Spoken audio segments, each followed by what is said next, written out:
Howdy folks, and welcome back to World of Warships with Rear Admiral Jingles, and we have an interesting game for you today.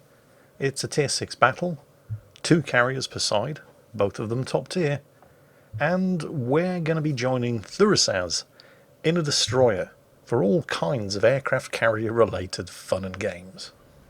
Thurasaz here in the British tier 6 destroyer, HMS Icarus, in every destroyer captain's worst nightmare, a double carrier match.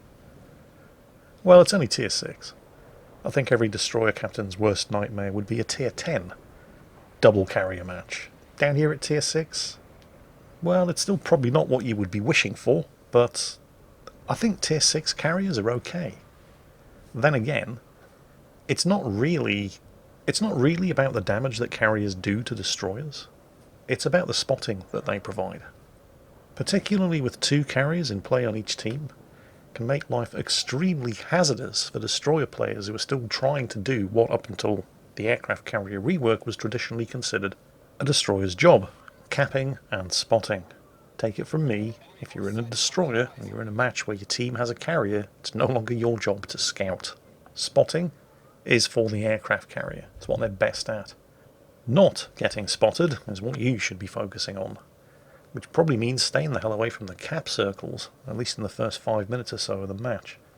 What are you talking about, Jingles? He's just capped Bravo. Well, no, he hasn't. His team started in control of Bravo, the enemy team started in control of Charlie. He's crossing Bravo on the way to Delta, and he's about to arrive, and I'm not actually seeing much in the way of aircraft threats.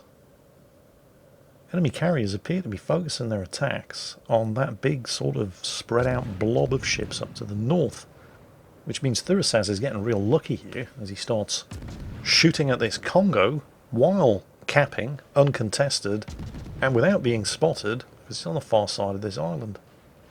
Unfortunately, he's firing armour piercing at a battleship. British 120mm armour piercing. He's now realised his error and he's firing high explosive. Why is that an error, Jingles? Well, this armour piercing ammunition is garbage. It's absolutely terrible. The high explosive, on the other hand, packs a very, very meaty punch. And in almost all circumstances in British destroyers up to tier 8, you should be using the high explosive by default. Oh, he has now been detected. I think it was the Königsberg over there who caught him in direct line of sight, so he's popped his smoke, but you kind of need to move as well, because the Königsberg has hit and reset him, which is a bit of a shame, because he was about to complete the capture of Delta. And now he isn't. And he's hit again. And the thing about these British destroyer smokescreens is that while you get a lot of charges, they do not last very long. So he can continue to fire, for the moment at least, with relative impunity, but not for much longer than, well, not for very long at all. He's playing a very dangerous game here. One of the friendly carriers has vectored dive bombers overhead, and so he spotted that Fubuki, but there's a Königsberg ahead of that Fubuki, there he is, who's already demonstrated that he knows how to shoot. And this smokescreen is about to expire. And it has expired, and he has been spotted by the Königsberg. He has at least anticipated being spotted this time around, and he's only going to stay spotted for a couple of seconds. In fact, he's already gone undetected because he was in the process of moving into the lee side of the island there, cutting off line of sight between him and the Königsberg. And he has managed to cap without being bothered by any of the enemy aircraft, although it's a little late. One of the enemy carriers has sent some rocket attack planes over, but a friendly carrier has dropped a combat air patrol right on top of him, which means those enemy aircraft either have to bug out or enter a big old no-fun zone. The Königsberg that was given Thurasaz so many problems earlier appears to have decided that he doesn't really want to push this flank anymore, and looks like he's turning around. That Congo, however, is still determined to go for it, although, well, it remains to be seen exactly how many of the rest of his team are going to back him up. Of slightly more immediate significance, however, is the fact that having just capped Delta, it's now in a contested state, which means that there's another enemy ship inside this cap circle somewhere, and it's not that Königsberg. It's almost certainly one of the enemy destroyers. The smokescreen that you can see over there, which only just overlaps the far opposite edge of the cap circle, was laid by the enemy Fubuki that got spotted earlier. And it's almost certainly that Fubuki who's contesting this cap, because the other enemy destroyer, the Fushun, is in the process of capping Alpha up to the northwest. In fact, he's about to do it, and has in fact done it. Which means it's almost certainly the Fubuki who's contesting this cap circle, but I don't think he's inside that smoke screen. When we pull the camera back and we look, it doesn't look as if any part of the smoke screen is actually overlapping the cap circle, which means that if the Fubuki is in here, he's probably actually just on the other side of the island that Thurasaz is hiding behind. Just far enough outside of assured detection range that he isn't being proximity spotted, but just enough inside the cap circle that he's contesting it. And in fact, I think that we can confirm that as those returning aircraft fly overhead, and suddenly the cap circle is no longer being contested. I'm pretty sure that the Fubuki was actually on the other side of that island. He saw those returning aircraft coming and he thought, screw that, I'm out of here. He just bugged out. Anyway, whatever the real story is, the cap is once again under the team's control. The Congo has died. Kind of feel bad for him in a way. He was steaming around this flank in an effort to support the Königsberg, who pulled a U-turn, yelled, screw you guys, I'm going home, and kind of left the Congo with his ass hanging in the breeze, alone, isolated on a flank, in a two-carrier game, and suffered the consequences thereof. Although, you know, at the same time, if he'd stopped to look at his mini-map, it would have been apparent quite early on that nobody else was interested in pushing that flank with him. And oh look, there's the Fubuki. Yep, he was hiding on the other side of the island, except now he's been spotted, flushed out of cover, and struck by a rocket attack squadron. At least he's not afraid of getting into a gunfight, which is quite unusual for Japanese torpedo destroyers. But, well, if you're spotted anyway, you're not really losing anything by firing your guns, particularly if you don't have very far to go before you can manage to break contact and get out of line of sight, even if it does mean taking a couple of strikes from rocket attack planes and British destroyers on the way. So the Fubuki's managed to escape more or less intact, but his escape route has taken him towards a rocket attack plane squadron from friendly carriers that are currently harassing the Fushun on the enemy team. So that's going to be a hot topic area for both of the carriers on the team. One area of the map that contains both of the enemy destroyers. Meanwhile, down to the south, somebody is flipping Delta. Thurasaz, I'm pretty sure you just capped that twice. However, for the moment, we're going to have to stick a pin in that because the Königsberg has once again appeared. Which could be a problem, except he's not actually shooting at Thurasaz. Instead, he's firing on piercing at an angled Molotov. It takes him a while to realise that Thurasaz is there, which is kind of weird for a number of reasons. First of all, Thurasaz is shooting at him. Secondly, it's his Hydro that spotted Thurasaz in the first place. But the funniest part is the fact that he clearly has the Hydro running with a destroyer detected within Hydro range. And yet he apparently never finished the chapter in the manual on why it's a bad idea under those circumstances to be sailing in a straight line without adjusting your course and speed. Oh, it's a good job he saved some of those torpedoes, because I think we found the culprit who was capping Delta. Oh boy, that Arizona's going to be sorry. No, you're turning the wrong way. It's 1, 2... It looks like he's going to take 4, but it's probably only going to require 3. Yep, there it is. Oh well. Once again, you see what happens in a double carrier game if you're alone and isolated on a flank without any kind of mutual support from the rest of your team. Oh, hang on a second. The Fubuki's back. He's capping Bravo. Well, that's very brave of him. Yeah, let's call it brave. You see, the thing is, the enemy team have been in possession of Alpha and Charlie for pretty much the entire game. Nobody on Thurasaz's team has ever been in a position to threaten those two caps. Both teams are even on kills, but because the enemy team have held on to 2 cap circles for pretty much the whole game, while contesting the other 2 cap circles, they've got a comfortable points lead. So do the enemy team, at this stage of the battle, really need that cap circle? Now, you could argue that it's better to have it than to not have it, and you'd be absolutely right, but look at what the Fubuki is having to risk in order to probably not take that cap circle. Look at all of the aircraft overhead. 2 fighter consumables dropped either side of the cap circle. Torpedoes sailing into the cap circle. He cannot leave that smokescreen.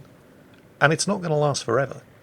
And when it does expire, where's he going to go? Well, turns out, academic question. He's not going anywhere because he died inside the smokescreen. Because smokescreens are torpedo magnets, and if you cannot get out of the smokescreen because you're surrounded and there are multiple aircraft overhead, you're going to die to torpedoes inside the smokescreen. That was a brave move from the Fubuki, but it was ultimately suicidal under the circumstances. He did at least manage to get some torpedoes away. And he is at least going to hit the New York, but he's not going to get the kill because it was stolen by the West Virginia over there. So the New York is down. The Bayern up to the north isn't looking too healthy either. Friendly carriers have at least dropped a combat air patrol over the top of him in an attempt to protect him from those enemy dive bombers. This is not a great situation for Thurasaz's team, although, well, the enemy team, even though they are winning, it's not a fantastic situation for them either because they're all spread apart, which is allowing the carriers to just chip away at whichever target they like. And they appear to like the look of that West Virginia over there, who's just received a couple of large knocks to the remainder of his health pool. I don't think that was the Bayern.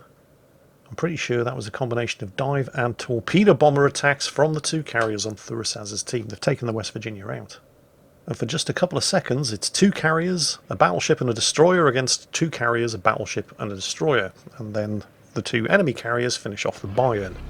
Which, let's face it, was kind of inevitable. He was in exactly the same situation as the West Virginia. Low health, alone, isolated.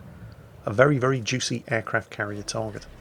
Meanwhile, Thurasaz has been spotted by the enemy Rangers rocket attack planes. He pops his smokescreen, but once again, both of the friendly carriers have his back. Combat air patrol deployed overhead, creating an instant no-fun zone for any enemy aircraft.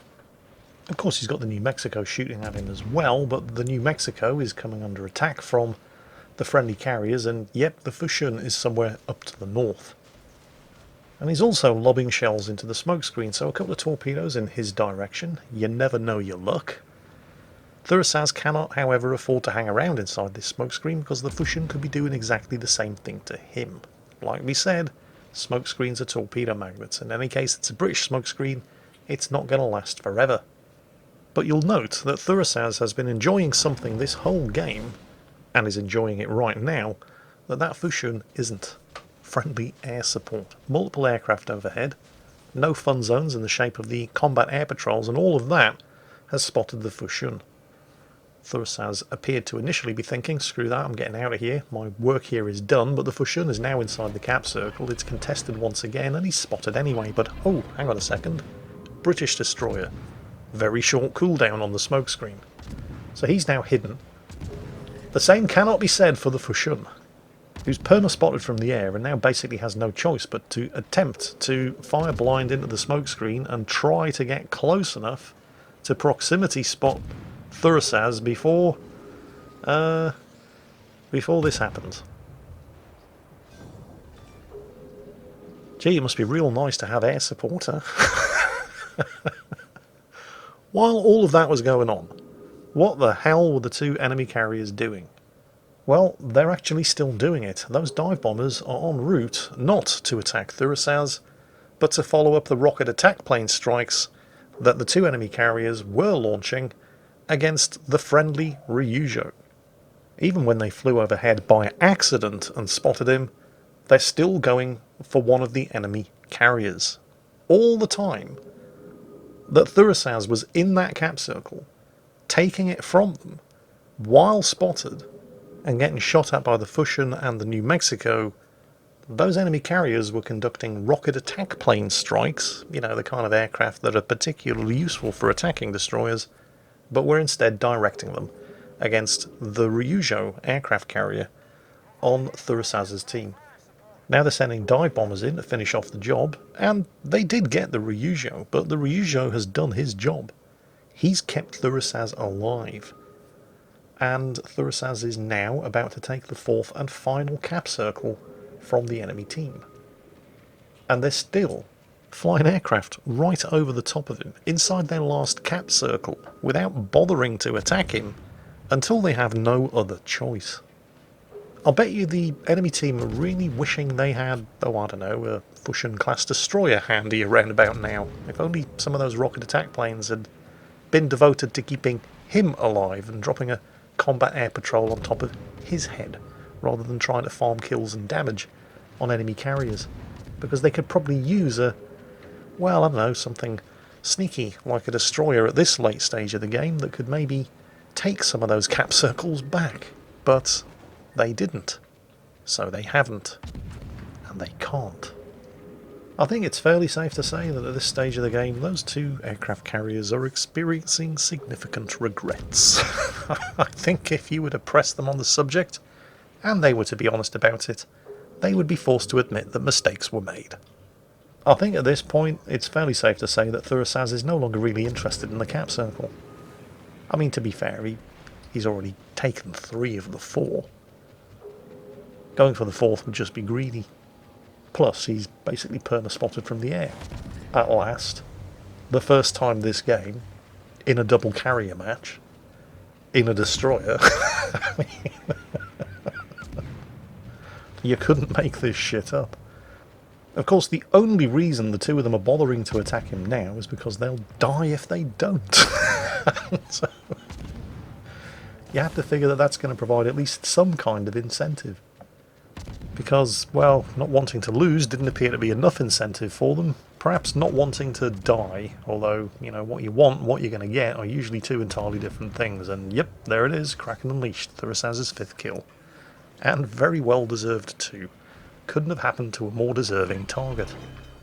Well, that just leaves the Ranger, although, as you can see, the Ryujo does still have 1 strike element remaining in a rocket attack plane squadron, but it's going to be the Ranger that gets the first salvo off and more or less completely misses.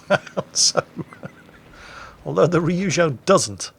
But he only had 2 aircraft left, so he's done. He's popped his cork, he's shot his load. That is it. We no longer have to worry about the Ryujo. The Ranger struck out on its first attack, and struck out on its second attack. Thurasaz only has 597 health left.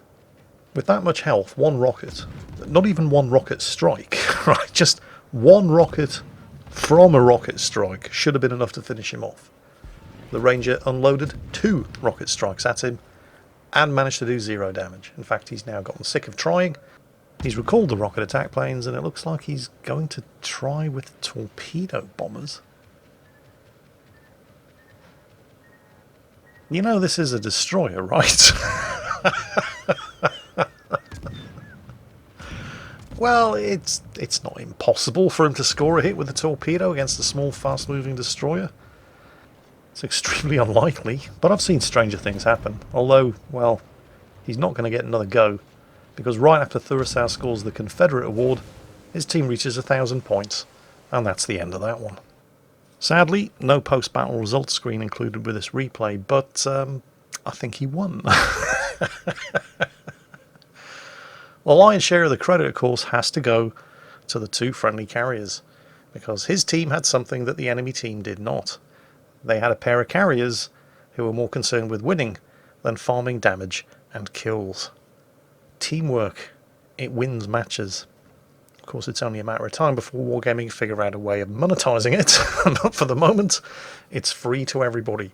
So take advantage of it while you can. I hope you enjoyed today's video. That's it for today, and as always, take care, and I'll catch you next time.